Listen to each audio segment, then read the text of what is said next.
What is up, Mom Nation? Happy Tuesday, and welcome back to Energy Shift with Erin. I'm Erin.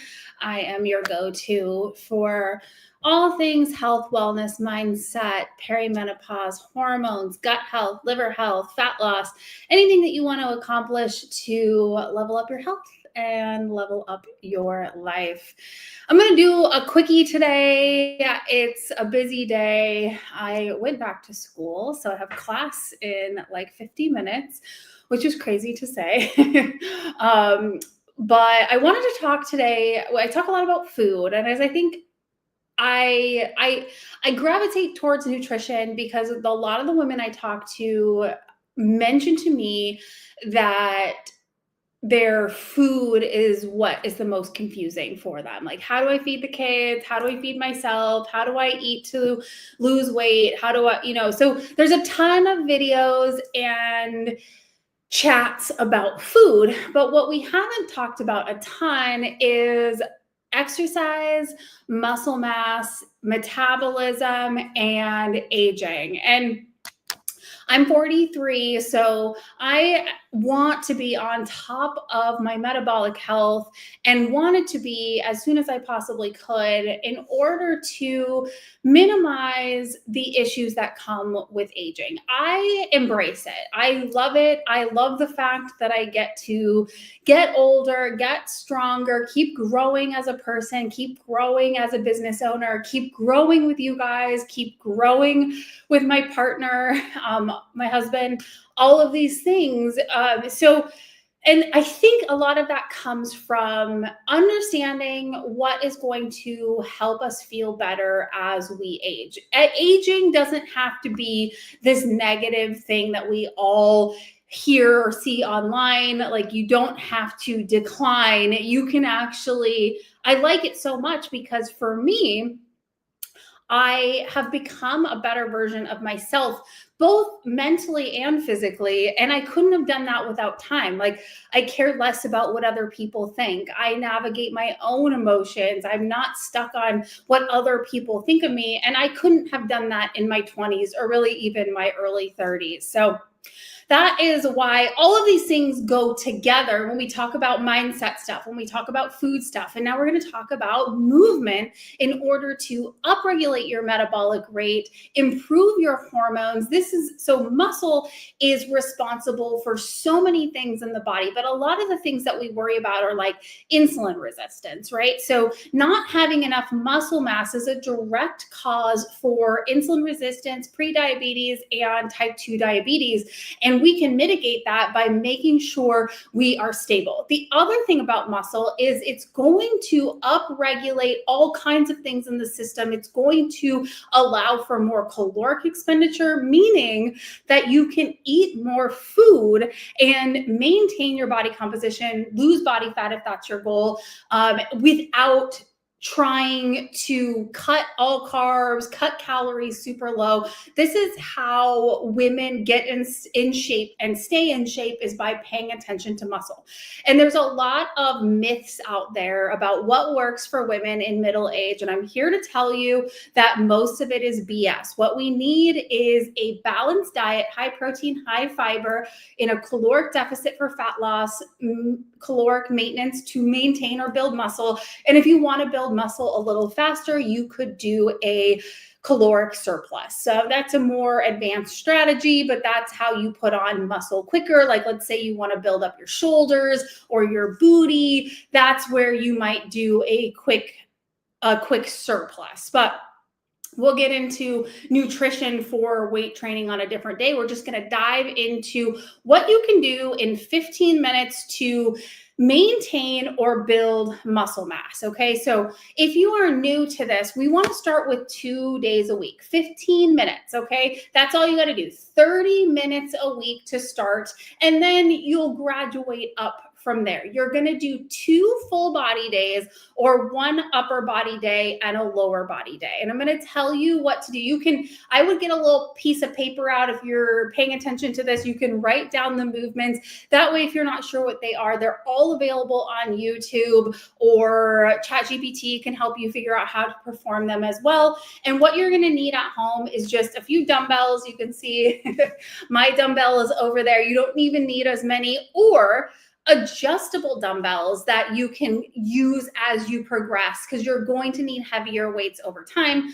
Obviously, if you have a gym membership, you can do this too, okay? So what we essentially want to achieve, especially for women, is kind of that like hourglass shape. We want to work on the glutes because that's going to protect the lower back specifically. So this is for aesthetics, but it's also for longevity. You don't want to have back issues as you get older. And if you already do have back issues, it's probably because your glutes are weak. And the reason why is it's one of the biggest muscles in the body. So if they're weak, you're either like protruding out, your back has a curve in it, or inward, it's a curving this way, putting strain on the lower back, and that causes injury over time. So we're going to mitigate that by understanding what we need to do to build the glutes. So we need some sort of a thrusting movement. So what we're talking, hip thrusts or glute bridges. You're going to want to put those in, and we want to do somewhere around 3 sets of 8 to 10 reps. You want the last 2 reps to be relatively hard. So your face is doing some ugly things. I call it ugly face lifting. If you're still cute while you're doing it, you're not lifting heavy enough. So lift heavier or do more reps. Okay. So we're going to do a hip thrust. That's what we're going to do first, or a glute bridge. You can look those up. 3 sets of 8 to 10. Then we're going to add in a squat. What I would recommend is a sumo squat. Then you're not holding any weights up. That can put more strain on the lower back. You can do that later as you progress, but a sumo squat is going to keep the weight between your legs, allow for a wider stance so you feel more stable, and is going to give you good glute activation. It's going to work on the quads and the hamstrings too, so tone up all of those different leg muscles in the body. Those two sets of 8 to 10, and then we're going to do a straight leg deadlift. Okay, so what that looks like is essentially you're standing straight up, picking a weight up off the floor and coming back up to a neutral standing position. Again, use YouTube to look these up. Just write them down. We're going to do this twice a week. I'm going to keep it super simple. So those are your 3 lower body movements. They are going to support your glutes and your back and tone up the legs, just like we all want. Now we are going to add in 3 upper body movements. Okay. So what we want to do for that is we want to work on our shoulder muscles and we want to work on our back muscles. So we're going to do an overhead press. That is basically exactly what it sounds, just straight up with the weights. You can do it sitting, you can do it standing. I would recommend, if you feel like you're using your legs a lot, like let's say you're standing here and you're using your legs to support pushing up the weight, do it sitting. You'll get more bang for your buck with your shoulders. And then we're going to do a row movement. So you could do a dumbbell row, or you can do a single arm row. So you look those up, do what works best for you. That's going to continue to work on the back muscles. Those 5, and then we're going to do one thing for abs. I don't like anything super crunchy because it can do weird things to the spine. So what I'm going to recommend is a Russian twist or a plank style movement. That, especially if you have kids and you are working or need help with the pelvic floor, you're going to love doing planks. So I would do 3 planks at 30 to 60 seconds, as long as you can work your way up, or Russian twist, which is essentially this movement here. Again, look this up online. That is going to cover your legs. Deadlifts are going to work a lot of the body, so you're going to get full body movement from some of the lower body stuff, your shoulders, your back, and your abs. That should take you about 15 to 25 minutes. Now, I said 15 minutes, I know, but when you are first starting, it can take a little bit longer just to get used to it. So that's why I would recommend practicing first. Let's get some practice shots in so that you know the movements. And when you go to do your workout, you can just get it done in 15, 20 minutes. If your husband's watching the kids, then you're like, okay, I'll be done in 15. Let me have my time. I'll be back out to help you in a second. And I guarantee, and all of our spouses are supportive of us, right? So we can ask for 15, 20 minutes, maybe give them their own 15, 20 minutes, and you're going to maintain your body's most metabolically active tissue and continue to build it over time. Like I said, the adjustable dumbbells are probably your best bet, especially if you don't have a lot of space, but you can use what you have at home. We did this during COVID times, and we just would pick up like a laundry detergent bottle or whatever it was that we had, because not a lot of us had equipment at home. Now, many people have built out home gyms because we had the gym shut down.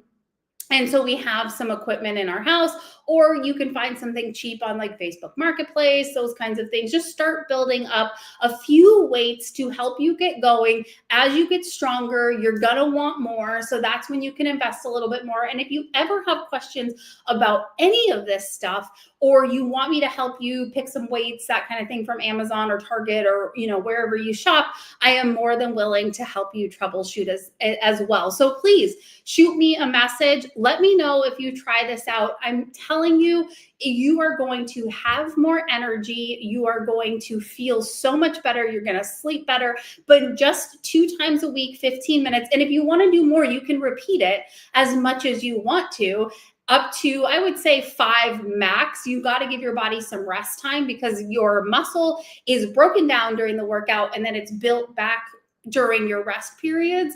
So understanding that it's just as important as your workouts, it is the rest periods, taking 2 or 3 days to just walk, do yoga, whatever else you do in the duration of your workouts, you can do in the meantime. So start with 2. If you're just getting started, work your way up to 4 or 5. Get your steps in. That's going to help as well. Somewhere between 7,000 to 10,000 steps a day is the sweet spot for maintaining, for improved metabolic health, for improved hormonal health, for better mental health. Getting outside, especially, it's getting nice out there down in Phoenix, so we can walk outside again. I'm in Mexico right now, but we got kind of similar weather. So anyway, I hope this was helpful. I hope you wrote down those workouts. I'm keeping it short and sweet. I want to know if you implemented this, and let's get stronger together. Have a great day. Struggling to feel your best? When energy is low and nothing seems to work, it's time for a new approach. Here's someone who guides real people to real, lasting wellness. Meet Erin McDonald, certified master health coach, nutrition coach, and NASM personal trainer. Helping you create simple, lasting routines that support a healthier, more energized you. Feel better, move better, live better. Because health isn't just a goal, it's a lifestyle you deserve. Take the first step toward feeling your best. Your future self will thank you. Connect with Erin today.